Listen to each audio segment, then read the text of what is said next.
Majority Leader. Mr. Speaker, I move that we recognize the Honorable Erwin Tulfo of the ACT CIS party list to avail of the privilege hour. The Honorable Erwin Tulfo is recognized to avail of the privilege hour.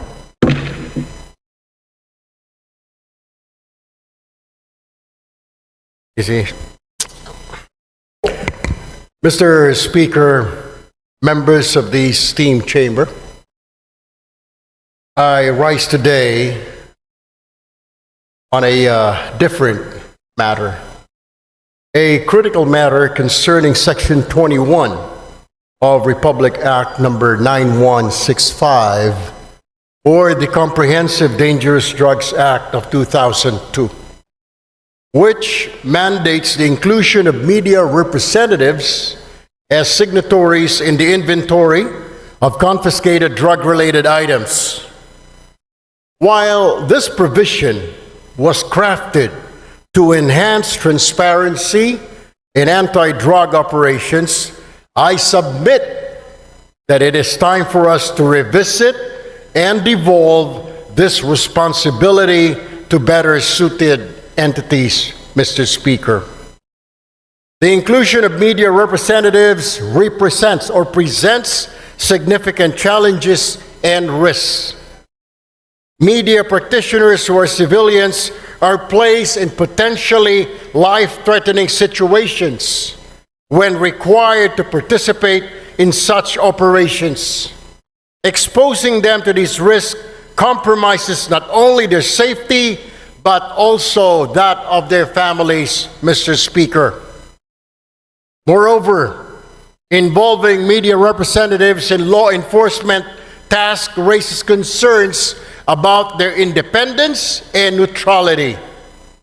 Journalists are meant to act as impartial watchdogs of government actions, holding public officials accountable from an objective stance.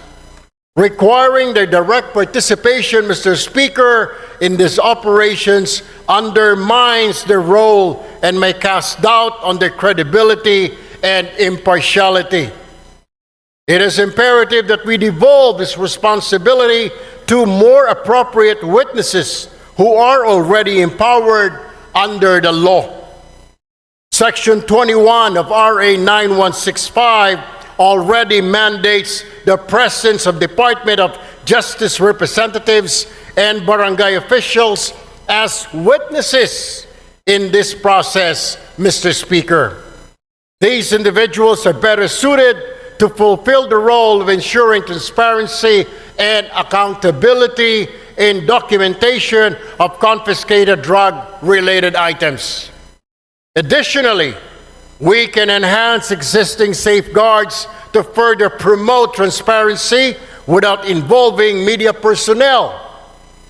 Like comprehensive video documentation can serve as a reliable and tamper-proof record of the inventory process, ensuring accountability without requiring physical witness to be present in dangerous environments.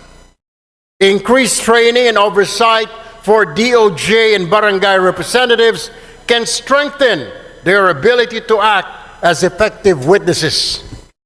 By devolving, Mr. Speaker, this responsibility to individuals already mandated and equipped for this role, we can preserve the safety of our media professionals, uphold journalistic independence, and maintain the integrity of anti-drug operations. Mr. Speaker, I urge this esteemed chamber to consider an amendment to Section 21 of Republic Act 9165, replacing media representatives with more suitable alternatives while reinforcing mechanisms for accountability and transparency.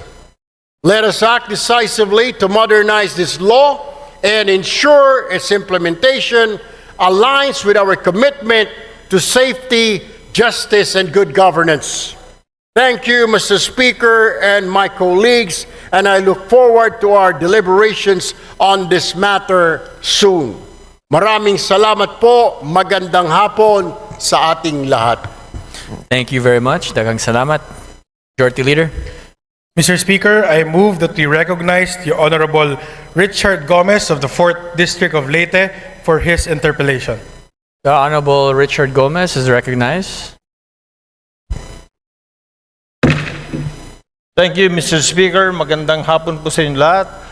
I'd like to find out if the good congressman from ACT Party List would like to answer some of my questions regarding his privileged speech.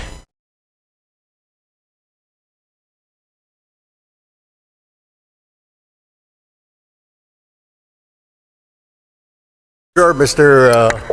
Speaker and my colleague. Thank you, Mr. Speaker.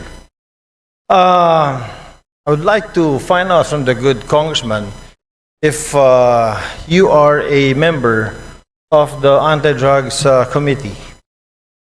No, I am not, my distinguished colleague.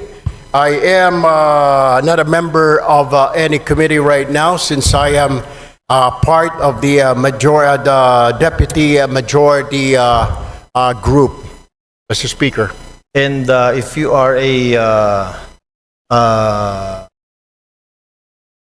what were you again, Mr. Speaker? Deputy Majority Floor Leader, Mr. Speaker. Deputy Majority Floor Leader.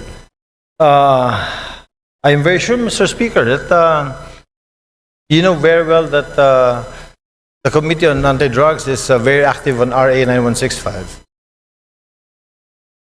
I am aware, Mr. Speaker. Oh, you are aware, Mr. Speaker. Thank you. If you're aware, Mr. Speaker, then what was the purpose of the privileged speech? I don't know if my distinguished colleague was present when I was mentioning an amendment on Section 21 of RA 9165, particularly exempting the media from being signatories in drug-related operations, particularly on confiscated items, Mr. Speaker. All right. Thank you, Mr. Speaker. The reason why I wanted to ask the good gentleman is because, you know, RA 9165 was passed already in the last Congress.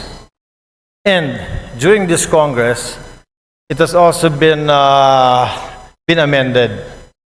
And in Section 21 of RA 9165, I don't know if the good gentleman is aware, the Deputy Majority Floor Leader is aware that Section 21 has been taken up.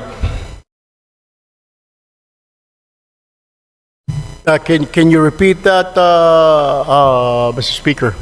Tagalogin ko po. Aware po ba tayo na yung Section 21 po, ito po ay tinitake up po dun sa amendments natin sa RA 9165 in the committee. Kaya nga po, Mr. Speaker, kailangan natin balikan at bilis-bilisan po ang problema po natin sa Kongreso. Kaya po tayo napupulaan ng mga kababayan natin. Napakarami natin mga batas na kailangang ayusin, subalit hindi po naaayos, kaya kailangan po natin bilis-bilisan. Kung ito po ay na-take up, sana po ay mabilisan pa para kaagad po ito ay ma-review at magawan po natin ang paraan dahil ito po ay kahilingan ng mga kasamahan po ng ating Fourth Estate, Mr. Speaker. Tama po. Napakaganda pong suggestion po niyan. Since kayo po ay malakas po sa Senado, baka pwede pong sila pong sabihan ninyo dahil wala po tayong counterpart sa Senado. Tapos na po tayo sa amendments natin. At yung pong privilege speech niyo kanina, pagtanggal po ng media, personalities, pag dumarating ang inventory time, pag mayroong buybacks, wala na po sa provision. Pagdating ho natin doon, Mr. Speaker, we will do that. But for now, we really have to look into this, maybe push on and convince our counterparts in the Senate to pass this law immediately. Matatagalan pa po tayo kasi dadaan pa po tayo ng eleksyon. Pag hinintay po natin na umabot kayo ng Senado, ay isang taon na naman po yun. Congratulations po at inamin nyo na talagang panalo na kayo sa Senado. I'm very happy that a colleague of ours will be in the Senate soon. Pero ibabalik ko lang po, Mr. Senator, na ito pong hinihiling ninyo na tanggalin natin or i-amend natin sa provision 21 of RA 9165, matagal na po naming tinabaho ito sa aming komite at tinanggal po talaga po namin to. Ang tanging hiling namin, katulad din ng hinihiling ninyo, sana nga po mapabilis natin ito sa Senado dahil sa Senado po, hindi ko alam pero baka pwedeng kayo na po magsalita, baka pwedeng kayo na mag-privilege speech, pakisabi na bilis-bilisan po para itong hinihiling natin na ma-amend itong Section 21 ay matapos na. Alam niyo ho, I will just have to correct my colleague. Hindi pa po ako senador, Your Honor. Ako po ay isang mambabatas, ako po ay isang representative, hindi pa po ako senador. Do, tumatakbo po ako senador, nais ko lamang po linawin na ako po ay isang congressman. Correct. Ako po ay member ng ACT-CIS party list at hindi po ako senador. Baka ang inyo po ibig sabihin, yung aking po nakatatandang kahuya po, siya po yung senador. Pangalawa, kaya ako nga po pinapabilis-bilisan para marinig po tayo sa Senado. Nabilis-bilisan po nila dahil ito po ay hindi pa naman batas. Habang ito hindi pa po batas, ala hong saysay ang pagre-review, wala hong saysay ang pagtanggal ho natin ng section na yan, Section 21, kung hindi pa naman po ito batas. What I am trying to point out, Mr. Speaker, I guess we have to do something about it. And para marinig ko, kaya ho tayo nagka-privilege speech para marinig po tayo sa Senado. Now, we are waiting for the decision, Mr. Speaker. If I can only do a privilege speech in the Senate, then I will do so. Unfortunately, I'm still here, a member of 19th Congress, Mr. Speaker. Salamat. Salamat, Mr. Congressman. Sinabi ko lang po yung sinabi niyo na gagawin niya pagdating niyo po sa Senate, inulit ko lang. But Mr. Congressman, we do something about it. We have done something about it. In the committee level, ito pong Section 21 na hinihiling ninyo ay wala na po. Alam niyo ho, Mr. Speaker, ito po ay nasa committee level at tulad po na sinasabi ko, kaya ko nga po I am pushing for it. Bilis-bilisan po natin. Marami po tayo mga batas na pending po ngayon. Hindi lang po itong 9165. Marami pong kailangang revisahin, reviewin. Ang kailangan lang po natin ay bilisan po dahil ang taong bayan ay nag-aantay po. At hindi po tayong ika nga ay pwedeng manahimik o kaya mag-relax dahil po nakatingin po sa atin ang ating mga kababayan at gusto po nila na bilisan ang pagpasa, pag-review, whatever, ang ng mga batas po natin, Mr. Speaker.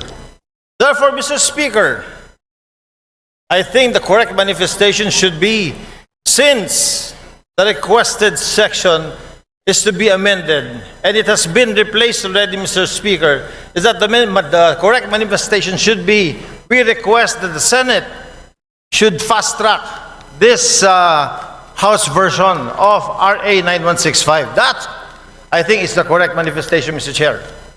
I will take that, Mr. Speaker, but what I am saying is that the reason why I stood up today to remind not only our members here, but also our counterpart in the Senate, because I am sure they're also reviewing what we're doing here and watching us, to fast track kung meron man, kung nandyan na po sa kanilang mga kamay, na bilisan, because we cannot dictate them.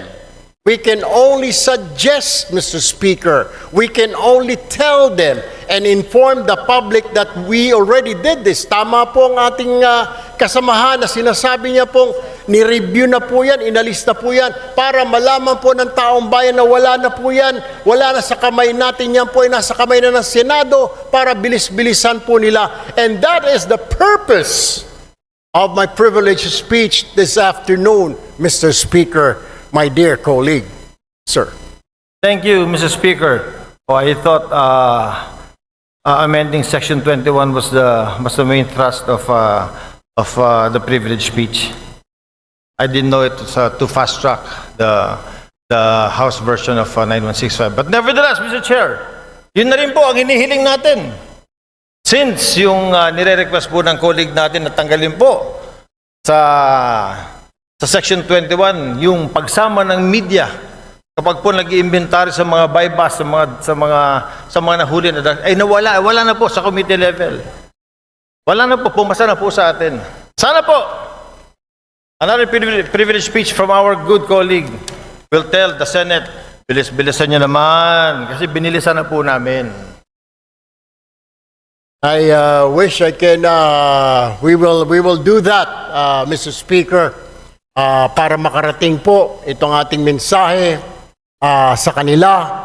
Hindi naman natin pwede sila pong utusan, Mr. Speaker, kundi tayo lamang po ay pwede nating sabihin na nag-aantay po tayo. Kung naipasa na po natin dito sa Kongreso, then ang problema po ay nandoon. I guess we'll have to do or I have to make another privileged speech, Mr. Speaker. We shall await the next privilege speech. Thank you, Mr. Speaker. Thank you, Mr. Congressman.